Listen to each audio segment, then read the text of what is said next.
All aboard! Welcome to the All Aboard podcast. I am your host, Brandon DeFreitas. I am here with a guest that we've waited like over a year to get him Yeah, on. Jimmy, how's it going? it is good. Coming to you live from San Francisco. You know, There we it's go. it's nice to finally be a part of this. I felt very disconnected after I wasn't able to come to the draft in person and meet everybody. So, Yeah, excited to be here. you didn't do too shabby in the draft. The Damian Pierce pick from far away, getting Saquon for the second pick. So don't have to attend to get some value, huh? Yeah, I'm happy with how it turned out. I might not attend next year either. I don't want to jinx this. Yeah, you don't want to mess with the juju, but I was out in London this past week, and the time difference felt pretty big from home, but I had to be a little careful too when I was texting you and Ben. I'm like, Jesus, I'm like 8 hours ahead of Jimmy. I was doing some of that math every time I got a text message from you. Oh, it's now 1 a.m. It's now 2 a.m. Does this kid sleep over there? What's going on? I don't know if you realize this. There's jet lag and time differences and everything. Like you can't sleep until noon. Yeah. No, that's so true. Well, this is why here on a Friday late afternoon, I am here doing the podcast with you because I am mentally zonked, but I'm excited for this. And been a great year for you in the league. And I just want to kind of intro this workbook you put together to try to analyze the true value of the team, not the Brandon Power rankings every week that just say like who has the best team for this year, but you put together something that tries to analyze the true value of all the assets on the team. So I'll shut up for a little bit and let you introduce your tool. Yeah, I was having a miserable week at work this week, so that is the genesis of this. Of course. I needed anything to distract me for like an hour. Yeah. How to Zoom host has disabled screen share. Unbelievable. I can definitely Wow. I can definitely You've got the work. We can throw it up if you I just updated it so you can now do it. So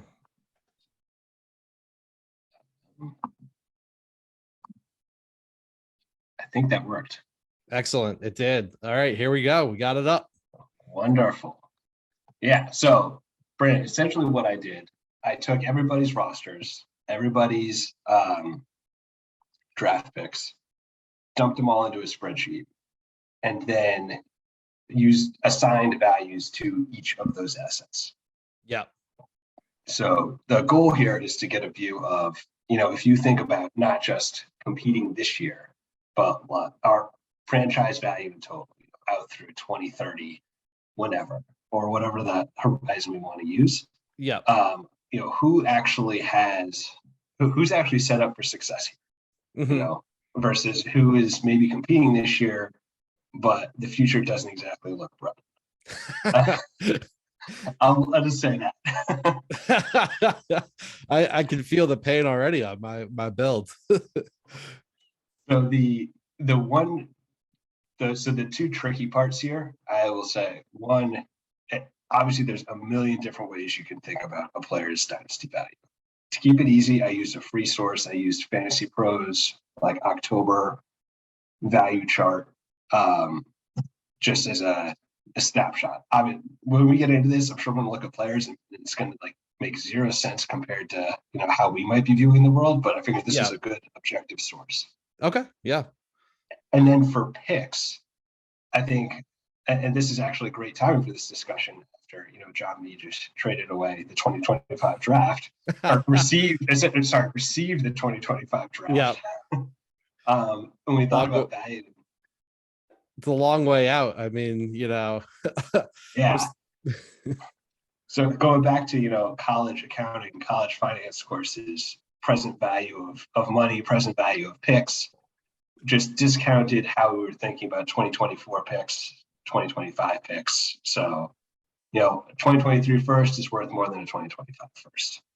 So without further, it sounds like, and sorry to delay the unveiling here, but it sounds like the player value you sourced from a third party. So there's, that's unbiased at least. And then pick value, is that also from Fantasy Pros? Then you discounted the future picks? It is. The discounting percentages are all me, but the pick values for 2023 are from Fantasy Pros. And they segregate between like early and late round, and the first round is like top 3, top 6, bottom. I just took like the middle for each round. So, okay. I think Ben probably will take exception to this given how he's stockpiling, high 2023 picks, but it's early in the season. Anything could happen. I don't think anyone knows where their picks are going to be put yet. So for sure. And you exported the data from Sleeper, right? You were saying? Yeah. They actually have a feature where you can just like click a few buttons and they can dump like anything in the app just straight into Excel for you to use. So sweet. It's pretty cool. It definitely put me behind the 8 ball work-wise, but not a problem. That's always going to be there. This is only going up on YouTube, Jim, and it's under my name, so no one will find out what you were doing this week. But so without further ado, should we jump into this? Yeah, let's jump right in. And keep in mind, third-party numbers. This is just what the data says. I'm the best team. just throw that out there. This is future. I mean, we know this year you're kind of knocking everyone around. So this is saying total value, you're the best team. All right. Yeah. So, a lot to discuss here. I think a couple of the things that jump out to me. One, Ben's third here when you look at the values.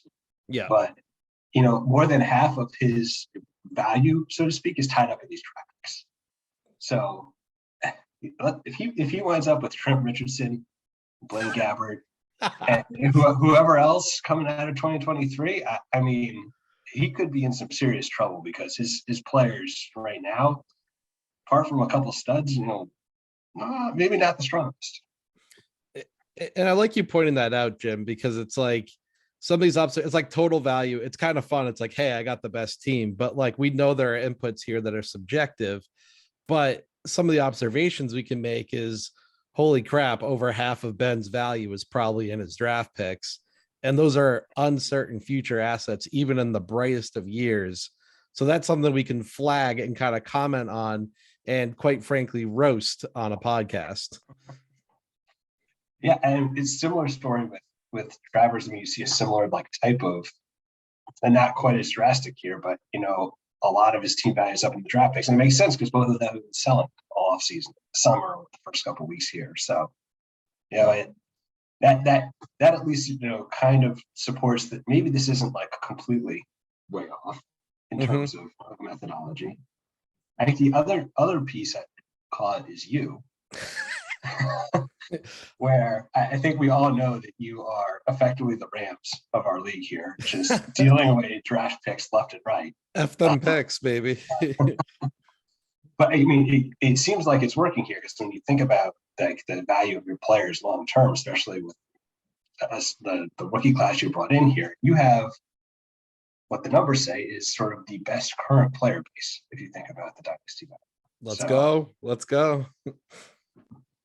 And I do think, like, if you compare my build versus Ben's build, he has more total value. I would say that current production is a little bit more predictive than future value on a draft pick. So it sort of follows my strategy in approaching the dynasty league here. But I'm not surprised, considering I have no picks until 2025, that the value of my draft picks is quite small. Yeah, there needs to be 6,000 asterisks after everything I say for the next 30 minutes. But I will say the other one that really surprised me that I still have not, or the two that really surprised me that I have not been able to really figure out why this is happening yet. Maybe we can dive into this. Yeah. Why John B has the second most valuable team in the league. Wow. And John C allegedly has the least valuable team in the league, which is a like, complete flip flop from, if you think about what's going on in the play this year, from Right. where you would think that they would line up. Yeah. And I think and maybe when we dive in, we'll see this, like the player value is based also like builds in some future value to it. Correct. Yeah. Like Kyle Pitts is kind of a giant turd right now for John B. But I'm sure he's, worth quite a bit in the dynasty value world because everyone is still following the combine and getting themselves all jacked up about it. Yeah. Yeah. I think actually, so we just look at John's team. Zoom a little bit here for how this is working here. I mean, Justin Fields is still up there as one of his top value players, and I would argue that is completely projection at this point. I mean, he's throwing like 15 times a game, so I would agree that's totally projection. Yeah, I mean, I think when you look across a lot of the players that are really sort of amping up John B's value here, it is a lot of people that are underperforming this year.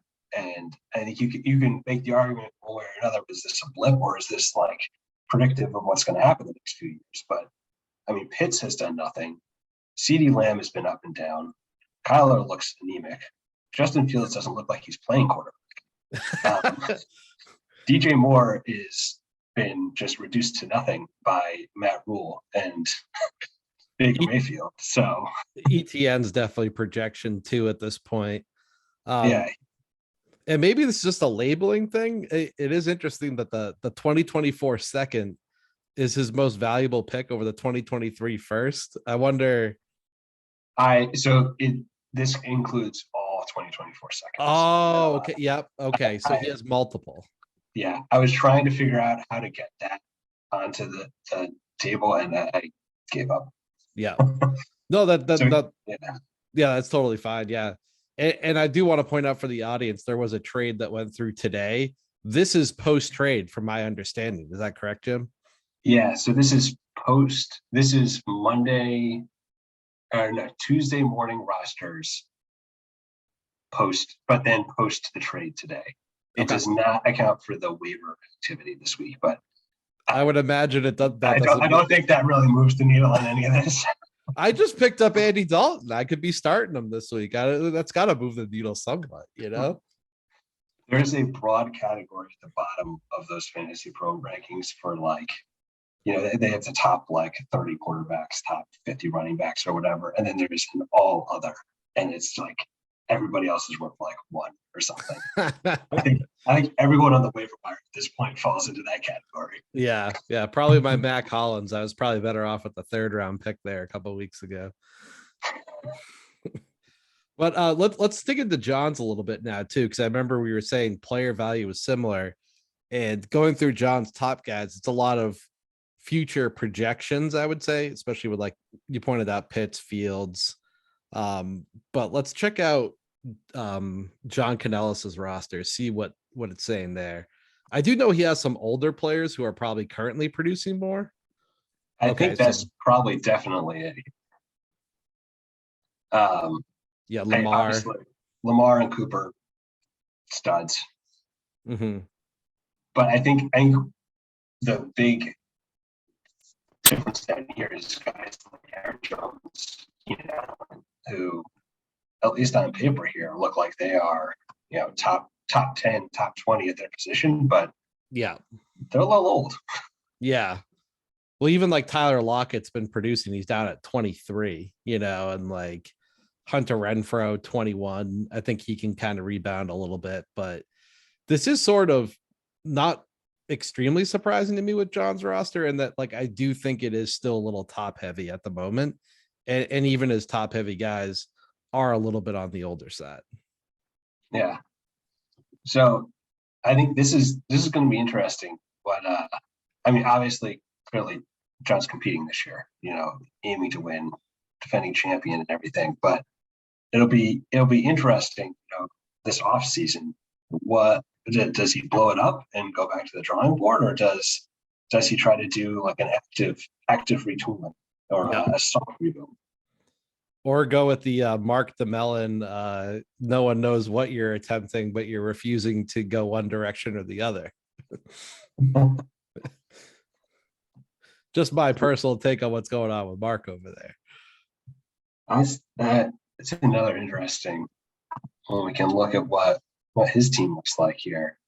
Yeah, Herbert. I mean, Herbert far and away sort of carrying this, and I think more so than any other team, there's just a steep drop off in terms of like the tier that Herbert is in and the tier that the rest of his team is in. Mm-hmm. Holy cow. Yeah, even his 2024 first is the next pick. Wow. Yeah, but I mean, all that to say though, there's some guys on here that are capable second half of the season of putting up 20, 30 points a week. And you get a couple of those strung together. I mean, right back in it. So it's easy to look at the numbers and say, this is a problem if Justin Herbert is actually just Philip Rivers 2.0 here. We don't have to get into that. My feelings on Justin Herbert. We've had a little off the record Herbert versus Joe Burrow debate. I'm strongly on the Herbert side. I'm not even sure you're really Burrow over Herbert, are you? You're just defending your guy because I'm nonstop going after him. Yeah, I think it's really more if we ranged like Herbert to Mac, where does Burrow fall in that? And I know I think Burrow's closer to Herbert. You think Burrow's a little closer to Mac. I 100%. I think Mac and Burrow, there's definitely a lower difference between the two of them than it is between Burrow and Herbert. I'm still strongly on that. Yeah, I have to disagree with you, but we might need to wait 2 more years to see. Yeah, it's actually right. Yeah, it's gonna be a little while. But I do like this like tool versus the power rankings is just me, probably sitting on the toilet, setting the power rankings every year. Not too much like analysis, but like that's all like who I think is, strong for this year only versus this sort of like can help identify an issue for the future. And I've told Mark multiple times and clear this is he's gonna watch this. Like I do think there's a future problem with this team where there's definitely a steep drop off in value in his players. Yeah, and I mean there's guys too that are getting up in age too that could very well be great pieces for this year, maybe even next year. Tom Brady has recently recommitted himself to football. He could play till he's 50. Yeah. But I mean, guys like DeAndre probably going to come back this year. He's put enough steroids into his body. I would think he's probably good for another 2 years. But I mean, at some point, he's just going to start getting suspended for like seasons instead of games. Right. Yeah. Michael Thomas is. It's tough to tell who's more injured between him and Jameis Winston. And Winston's back is literally in fragments right now. So yeah. Well, and with Michael Thomas, it's like he returned, and like the reports have been very like murky on him this season. On top of that, I know Matt Harmon on Reception Perception has said this is just not the same player in terms of separation. Chris Olave, my boy, is the new number one. So like, I don't think Michael Thomas is worth what he used to be either. And I don't know. Who knows when he's coming back this season? Yeah. No, I mean, I think the emergence of Olave too, definitely. I would argue definitely harness his value a lot this year and, in the future, because a lot of his value the past pre-injury was that the fact that he just, sucked up every target within like 0 to 5 yards, right? Yeah. He was just he was a volume player. Not that he wasn't good. Not that he couldn't get separation, but like slant boy. Receptions was the name of the game. And now if you have actually more legitimate targets on that team, I mean, that's a huge piece of his value. It's kind of neat too. Yeah. Well, let's go back macro on the whole league, see if we can find any observations. It'd be good kind of to touch on just about everyone here. I know we've mentioned your team. I think at some point, just to be selfish, we'll probably dig into both of ours a little bit, but I do think it's interesting looking at Edwin's team and his current value 683. like future value. I know he hasn't traded too many future draft picks. But I don't know. Maybe let's dig into him a little bit. I think he's kind of been like in the like top 4 or 5 in the league since it started, but he hasn't really been able to like take that next step. Yeah, I think he has a very balanced team. And I mean, you can see that when you look at the roster. I think you see that when you look at the numbers. It's not he's not all in this year. He still has a good amount of picks, but at the same time, he's certainly not rebuilding. I mean, in playoff contention at minimum. Yeah. And I mean, you look at the numbers for the current players, like Javante has got to be down a little bit just in the fact, I mean, it's a multi-ligament tear. He's probably not playing until a month in at best next season. So I'd assume that value is a little bit lower. Yeah, and I mean, a side note there, that's just tough. Like for Uh, obviously for everyone, but for I mean football in general. I mean, yeah, he it's was a great player to watch, like up and coming talent, and such a. I know recovery has come a long way and everything, but it still feels like it's a bit of a coin flip if you can get your knee back strong enough to be able to, put the amount of stress on it that you have to if you're playing in the league. yeah. I mean, every ACL is different, especially when like the multiple ligament tears are involved as well, and it's tough to see, and that's why like I never blame any of these guys going for the money and getting paid when they can, because a guy like Javante, your rookie deal as like was he a second round pick, I think, maybe third rounder, and your rookie deal isn't that much money, and if you don't make it to that second contract, like he really hasn't made himself a whole lot of money in his career to live on. Yeah, so that's tough. But I looking down the rest of Edwin's roster here, he's got some pieces that are going to be good for probably at least the next 3-4 years or beyond. Between Tyreek, Devonta Smith. One player that I think is low here, but I think could potentially create a lot of value for him is Kenny Pickett. And I mean, Mm-hmm. we'll see what happens when he actually gets the start this week. But Yeah. I mean, that team has a lot of offensive weapons. I mean, it's a better situation most rookie quarterbacks are stepping into. Yeah. Well, what do you think? Kenny Pickett closer to Mac Jones than Mac Jones to Joe Burrow? Ooh, I'd put Kenny Pickett hot on Mac Jones' heels. Okay. Okay. All right. All right. I don't think, we have to see him play a little bit, but in terms of like where he was coming into the league, it is a little bit similar, I would say.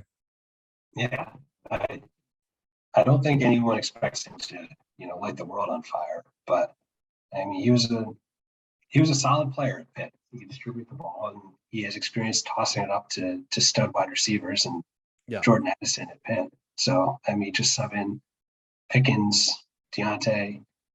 I refuse to put Claypool in that bucket because I don't think he's any good. But Well, Matt Harmon of Reception Perception would agree with you for sure there. it pains me to say that because he's a Notre Dame player. But Yeah.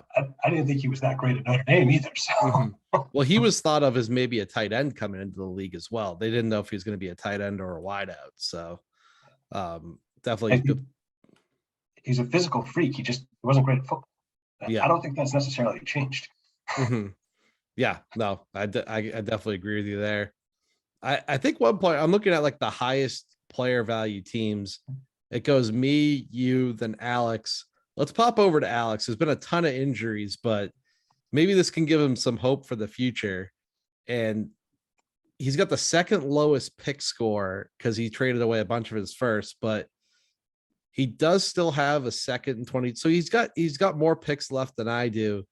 But I mean, you see here, out of all the teams have opened, like you might have seen people with a few 50s, etc. But I mean, Alex has Taylor, Chase, Watson, like two is a little high, I would say, but Debo, like Kamara, this is when healthy, this is a really strong squad. Yeah, and a young squad too. Yeah. A strong and young. I mean, JT's what, like 23? Jamar's like 22. Mm-hmm. I think the big question mark here for Alex's team is a quarterback position, where these are guys that are showing up with a lot of value, but I think a lot of that is projection value, not necessarily value that's been, demonstrated or even partially demonstrated on the field. Yeah, Tua's got to prove it, and I mean, like, hopefully he can get back on the field healthy. Praying for Tua, but hopefully he can show enough this season to get a second contract for Alex, and then the Trey Lance situation, highly likely to be a starter next year still, because they have to decide on the the 5th-year option, so they're going to let him play next year. But a running quarterback coming off that injury, I know my own top quarterback, Dak Prescott, took a while to come back and has said that his first year back, his mobility was not the same. And I mean, I'm curious what you think. I have concerns with the fact that Trey Lance has only played like 3 football games in the last 3 years. Yeah, I mean, that was the problem when he got drafted, and that they sat him his rookie year. So I completely agree. Yeah, a lot, definitely projection based there. But hopefully some hope to Alex's future, that at some point, I do think this team is still one of the stronger rosters moving forward in the league. Yeah, I think it's going to be very telling what Watson looks like when he comes back from his suspension. Obviously, putting all the off-field stuff aside, incredibly talented player. But I think also in the same bucket, similar where he hasn't played in a meaningful game at this point, like coming up on 2 years. Yeah. And so I would assume that there's probably a good deal of rust to shake off. Yeah. Oh, definitely. I know he didn't look great in that one preseason game he played too. There's been quite a while since he's faced live bullets. Yeah. At least Alex has Chase Claypool. After we just roasted Chase Claypool sitting there. So I take it you don't agree with that 28 ranking. It feels a little high. But I still have supported, a number of offensive weapons in the past. So, I suppose it doesn't matter how talented you are if you're producing. So, at least for our purposes. Yeah. Well, we'll probably do a part 2, I'm thinking, Jim, because we have only 10 minutes left on the free stream, and I think we still have a decent amount to get to. So in about 8 minutes here, we'll shut it down and then bring it back for part 2. But looking high level at these teams, let's do the selfish move and click into me here for these final 8 minutes. Let's see what we got going on here, because I'm all the picks. So the 2025 first is down there. That makes sense. Diggs, Swift, Prescott. Yeah, I think this kind of matches with what I would say. I don't think I have a player that's like a 70-point type player, but I think I have more of the 40s and 30s than maybe other teams have. Yeah. No, and I mean, that's what your curve here looks a lot flatter than a lot of these other teams that we're looking at. And I think that sort of, when you look at your team, right, you have a hugely deep bench. Like, you have a ton of depth across every position of guys who maybe are not like top tier, but are more than capable of stepping in any given week and producing solid results. And so I think that's what we see in the numbers here too. I mean, you've got guys like, even down here, like Elijah, Judy, Cooks, Mooney, like people who are guys who have lower, dynasty values here, I guess, but are still very solid, like bench players. And they're not like 30, 35-year-old vets on the, the final season here. Like, these are guys that are still continue to be in the league for a long time. Yeah.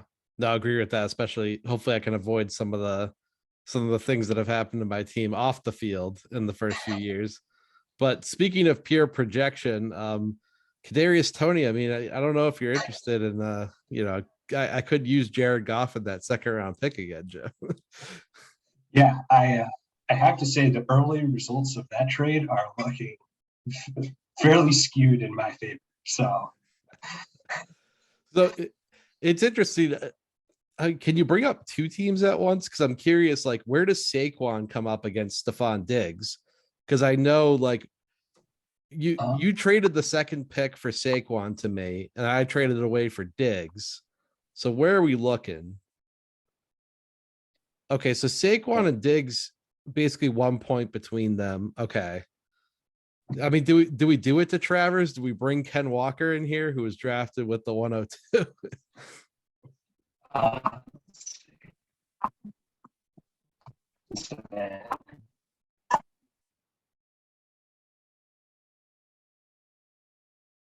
I mean, Not bad, not as bad as I thought, but a lot of projection, I would say, still. yeah, I mean, Penny's a clear top dog, I think, in that backfield right now. And Mhm. I mean, given that they're winning, and Gino's looking good, I don't know if they want to like start tossing Kenny Walker in there. Like they don't look, I think, nearly as bad as everyone thought they. Yeah, no, I completely agree there. You know, something as we're clicking through these teams, like I'm starting to realize, like, I almost wish we did like a third round reversal in the startup draft. Like the teams at the top of the draft that could get like the Patrick Mahomes, the Josh Allen, like those players are just like so much more valuable than the other players you can get, that like I don't think we truly understood that at the time that we launched the league. As someone who picked CMC, I thought of that in the middle. with the first, I think I had the first pick in the startup draft, the very like 101. Yeah. And yeah, going backward, I probably would have gone in a different direction. But I will say, like, it worked out okay for you because you hit on Burrow and Jalen Hurts, who now would be, I mean, both of them are going to be first round picks if we were to redraft today. Yeah. Yeah. So I think I lucked out, but it was very much luck. I definitely did not appreciate how to think about value in the Superflex Dynasty League. Well, I think you were on your honeymoon too, and like you had just come back and you were drafting, if I remember right. So like maybe you Yeah, weren't in the full draft mentality. I frankly did. I think I spent maybe 15 minutes like clicking around in a ranking beforehand, and then did it from my phone. Nice. Solid. Well, worked out pretty good. I mean, top value so far under this tool. So pretty Yeah, solid. I think what we're gonna do here is let's wrap up this session. I'm gonna close, and I apologize to the listeners. I know I'm being a cheapskate over here, but I did cancel the Zoom premium subscription to get the podcast subscription to get it on Apple Podcasts. So we do have to stop at 40 minutes each time, but let's stop. We're gonna touch on a couple of the teams that we haven't touched on yet, and then maybe we'll just talk about today's trade and then close things up for the podcast. But for now, thank you for listening to part one, and we'll be right back here on part two.